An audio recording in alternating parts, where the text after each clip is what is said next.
Morning, everyone. It's been half term and we're still doing our traditional tales, and hopefully, you can remember what you need in your writing to make a traditional tale. Um, shall I give you a clue and a hint? Some of the characters are what? Can you remember? They might be animals, speaking animals. And where might your setting take place? Can it be in a magical place in the enchanted wood? Or in a far, far away place? Now our story today it's called Hans in Luck. It's still by the Brothers Grimm, part of the Grimm fairy tale series that I'm reading from. This one is called Hans in Luck. I hope you had a fantastic half-term holiday like I've had in this glorious weather. It's still very sunny outside. It's 7 o'clock this morning, and I'm doing these whilst the sun is shining so you can get out. Here we go. Some men are born to good luck. All they do or try to do comes right. All that falls to them is so much gain. All their geese are swans. All their cards are trumps. Toss them which way you will, they will always, like poor puss, land upon their legs, and only move on so much faster. The world may very likely not always think of them as they think of themselves, but what care they for that world? What can it know about the matter? One of these lucky beings was my neighbour, Hans. 7 long years he had worked hard for his master. At last he said, "Master, my time is up. I must go home and see my poor mother once more. So pray, please pay me my wages and let me go." And the master said, "You have been a faithful and good servant, Hans, so you shall be paid very handsomely indeed." That means a lot of money. Then he gave him a lump of silver as big as his head. Hans took out his pocket handkerchief, put the piece of silver in it, threw it over his shoulder, and jogged off on the road somewhere, homebound. As he went lazily on, dragging one foot after another, a man came in sight, trotting along on a horse. "Ah," said Hans aloud, "what a fine thing it is to ride on horseback. There he sits, as easy and happy as if he was at home, in the chair by the fireside. He trips against no stones, saves on shoe leather, and gets on, hardly knowing what he's doing." Hans did not speak so softly, but the horseman heard it all and said, "Well, friend, why do you go on foot then?" "Oh," he said, "I have this load to carry, to be sure. It is silver, but it is so heavy that I can't hold up on my head, and you must know it hurts my shoulder sadly. What do you say making an exchange?" Said the horseman, "I will give you my horse, and you shall give me your silver, which will save you a great deal of trouble in carrying such a heavy load about with you." "With all of my heart," said Hans, "but as you are so kind to me, I must tell you one thing. You will have a weary task to draw that silver about with you." However, the horseman got off, took the silver, helped Hans up onto the horse, gave him the bridle into one hand and the whip into the other, and said, "When you want to go very fast, smack your lips together and cry 'Chip.'" Hans was delighted as the horse drew himself up, squared his elbows, turned out his toes, cracked his whip, and rode merrily, 1 minute whistling a merry tune and another singing, no care and no sorrow, a fig for the morrow, we'll laugh and be merry, sing neigh down Derry. After a time he thought he should like to go a little faster, so he smacked his lips and cried "Jip!" Away went the horse full gallop, and before Hans knew what he was about, he was thrown off and lay on his back by the roadside. His horse would have run off if a shepherd who was coming by driving a cow had not stopped it. Hans soon came to himself and got upon his legs again, sadly quite cross, and said to the shepherd, "This riding is no joke. When a man has the luck to get upon a beast like this that stumbles and flings him off as he would break his neck. However, I'm off now, once for all. I like your cow now a great deal better than this smart beast that played me this trick, and has spoiled my best coat, you see, in this puddle, which, by the by, smells not very like a bunch of flowers. One can walk along at one's leisure behind that cow, keep good company, and have milk, butter, cheese every day into the bargain. What I would give to have such a prize." "Well," said the shepherd, "if you are so fond of her, I'll change my cow for your horse. I like to do good to my neighbours, even though I lose by it myself." "Done," said Hans merrily. What a noble heart you have, good man." Then the shepherd jumped upon the horse, wished Hans and the cow good morning, and away he rode.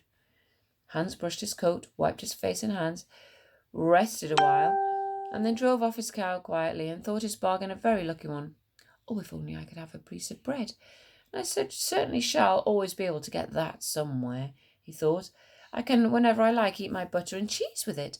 And when I'm thirsty, I can milk my cow and drink the milk. And what can I wish for more?" When he came to an inn, he halted, ate up all his bread, and gave away his last penny for a glass of beer. When he had rested himself, he set off again, driving his cow towards his mother's village. But the heat grew greater as soon as noon came on, till at last, as he found himself on a wide heath that would take him more than an hour to cross, he got so hot that his tongue stuck to the roof of his mouth. "Oh, I can find a cure for this," he thought. "I can milk my cow and quench my thirst." So he tied it to the stump of a tree and held his leathern cap to milk it, but not a drop was to be had. Who would have thought that this cow, which was to bring him milk and butter and cheese, was at this time dry? Hans had not thought of that. While he was trying his luck in milking and managing the matter very clumsily, the uneasy beast began to think him very troublesome, and at last gave him such a kick on the head as knocked him out, and he lay there a while. Luckily, a butcher soon came by, driving a pig in a wheelbarrow. "What is the matter with you, young man?" said the butcher as he helped him up. Hans told him what had happened, how he was dry and wanted to milk his cow, but found the cow was too dry. And the butcher gave him a flask of ale, saying, "There, drink and refresh yourself. Your cow will give you no milk. Don't you see she's an old beast, good for nothing but the slaughterhouse?" "Oh," said Hans, "who would have thought it? What a shame to take my horse and give me only a dry cow. If I kill her, what will she be good for? I hate cow beef. It is not tender enough for me. If it were a pig, now, like that fat gentleman you are driving along there at ease, one could do something with it. It would at any rate make sausages." "Well," said the butcher, "I don't like to say no when one is asked to do a kind neighbourly thing. To please you, I will change and give you my fine fat pig for the cow." "Heaven reward you for your kindness and self-denial," said Hans, as he gave the butcher the cow, and taking the pig off in the wheelbarrow, drove it away, holding it by the fine string that was tied to its leg. So on he jogged, and all seemed now to go right with him. He had met with some misfortunes, to be sure, but now he was well repaid for it. How could it be otherwise with such a travelling companion as he had at last got? And the next man he met was a countryman carrying a fine white goose. The countryman stopped to ask what was o'clock. This led to further chat, and Hans told him all his luck, how he had so many good bargains, and how all the world was good and smiling with him. The countryman then began to tell his tale, and said he was going to take the goose to a christening. "Feel," he said, "how heavy it is, and yet it is only 8 weeks old. Whoever roasts and eats it will find plenty of fat upon it. It has lived so well." "Why, you are very right," said Hans, as he weighed it in his hand. "But if you talk of fat, my pig is no trifle." Meanwhile the countryman began to look grave and shook his head. "Hark ye," said he, "my worthy friend, you seem a good sort of fellow, so I can't help doing you a kind turn. Your pig may get you into a scrape. In the village I just came from, the squire has had a pig stolen out of his sty. I was dreadfully afraid when I saw you that you had got the squire's pig. If you have, and they catch you, it will be a bad job for you. The least they will do will be to throw you into the horse pond. Can you swim?" Poor Hans was sadly frightened. "Good man, pray get me out of this scrape. I know nothing of where this pig was either bred or born, but he may have been the squire's for aught I can tell. You know this country better than I do. Take my pig and give me the goose, please." "I ought to have something into the bargain," said the countryman, "giving a fat goose for a pig indeed. 'Tis not everyone would do so much for you as that. However, I will not be hard upon you, as you are in trouble." Then he took the string in his hand and drove off the pig by the side path, while Hans went on with the way homewards, free from care.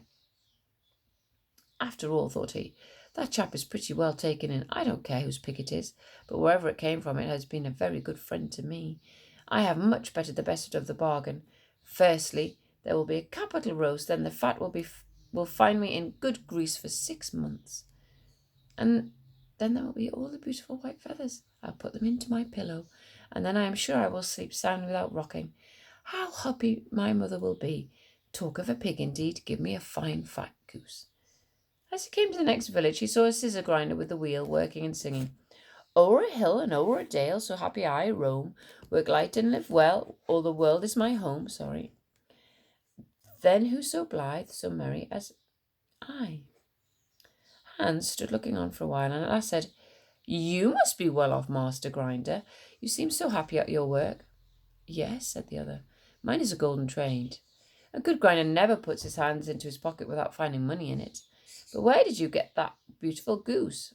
Oh, I did not buy it. I gave a pig for it. And where did you get the pig? Oh, I gave a cow for it. And the cow? I gave a horse for it. And the horse? I gave a lump of silver as big as my head. And the silver? Oh, I worked hard for 7 long years. You have thriven well in the world hitherto, said the grinder. Now, if you could find money in your pocket whenever you put your hand in it, your fortune would be made. Very true. But how is that to be managed? How? Why, you must turn grinder, like myself, said the other. You only want a grindstone, the rest will come on itself. Here is one that is but little worse for wear. I would not ask more than the value of your goose for it. Will you buy? How can you ask? Said Hans. I should be the happiest man in the world if I could have money whenever I put my hand in my pocket. How could I want more? There's the goose. Now, said the grinder, as he gave him a common rough stone that lay by his side, this is the most capital stone, but do work it well enough, and you can make an old nail cut with it.